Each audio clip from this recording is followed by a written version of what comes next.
کہ اس زمانے میں 4 دانگ عالم سے، دنیا بھر سے لوگ جوک در جوک بیت اللہ کا سفر کر رہے ہیں، اور کچھ ایسا لگتا ہے جیسے بیت اللہ میں کوئی مقناطیس ہے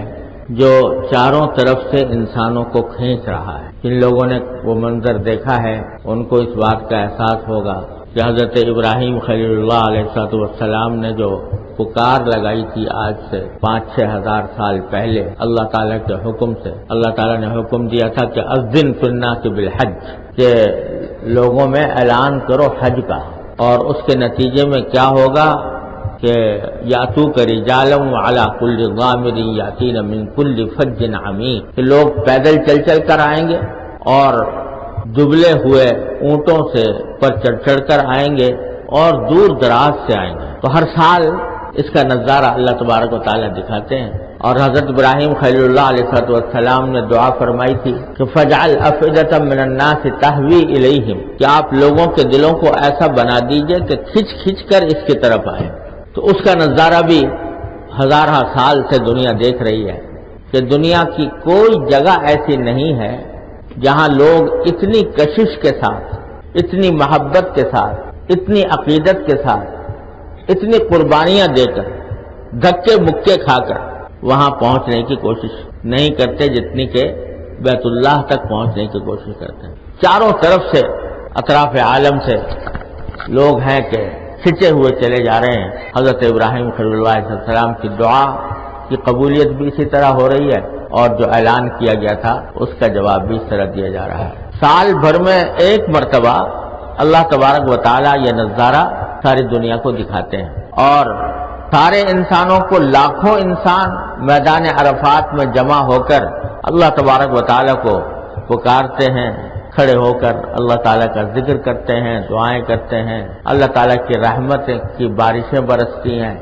عجیب سما ہوتا ہے۔ تو بہت سے خوش نصیب ہمارے بھائی بہن وہ ہیں جو الحمدللہ پہنچ چکے ہیں یا جا رہے ہیں، اور بہت سے وہ ہیں ہم جیسے جو وہاں پہنچ نہیں پائے اور حج کی اس عبادت میں شریک نہیں ہو سکے۔ تو بعض اوقات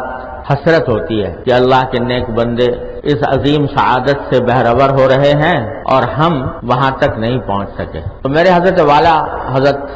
عارفی قدس اللہ تعالیٰ سرہ، اللہ تعالیٰ ان کے درجات بلند فرمائے، وہ ایک مرتبہ فرمانے لگے کہ جو لوگ وہاں جانے کی آرزو رکھتے ہیں اور ان کے دل میں تمنا ہے لیکن اپنے حالات کی وجہ سے نہیں جا سکے، کوئی اس وجہ سے نہیں جا سکا کہ اتنا خرچہ برداشت نہیں کر سکتا، کوئی اس وجہ سے نہیں جا سکا کہ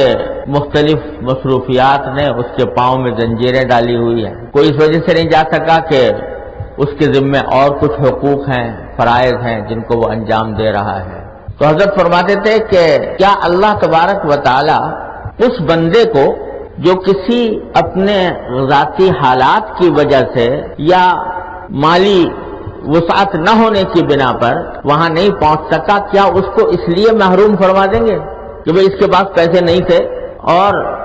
اس کو اس لیے محروم فرما دیا جائے گا کہ چونکہ پیسے نہیں تھے، اس کے اوپر حج فرض بھی نہیں تھا اور پیسے نہ ہونے کی وجہ سے یہ نہیں جا سکا؟ تو ہمارے حضرت فرماتے تھے کہ اللہ تبارک و تعالیٰ کے ساتھ یہ بدگمانی کسی طرح بھی درست نہیں۔ اگر دل میں واقعی خواہش ہے، لگن ہے، آرزو ہے اور حالات کی وجہ سے نہیں پہنچ سکا تو انشاءاللہ اللہ تبارک و تعالیٰ اس کو محروم نہیں فرمائے گا۔ اور اس محرومی سے بچانے کے لیے اللہ تبارک و تعالیٰ نے یہاں ہم لوگوں کے لیے بھی اس عشرے میں کچھ خصوصی احکام عطا فرما دیے ہیں کہ ان احکام کو اگر اس نیت سے بجا لائیں کہ ہم حج تک تو نہیں پہنچ سکے لیکن اللہ تبارک و تعالیٰ، اللہ کے رسول صلی اللہ علیہ وسلم نے یہ احکام ہمیں عطا فرمائے ہیں، تو کچھ بعید نہیں کہ جب رحمت کی گھٹائیں وہاں برسیں گی تو اللہ تعالیٰ کی بارگاہ میں فاصلوں کا کوئی اعتبار نہیں ہوتا۔ جب رحمت کی گھٹائیں وہاں برسیں گی تو ان کے چھینٹے انشاءاللہ یہاں پر بھی پڑیں گے۔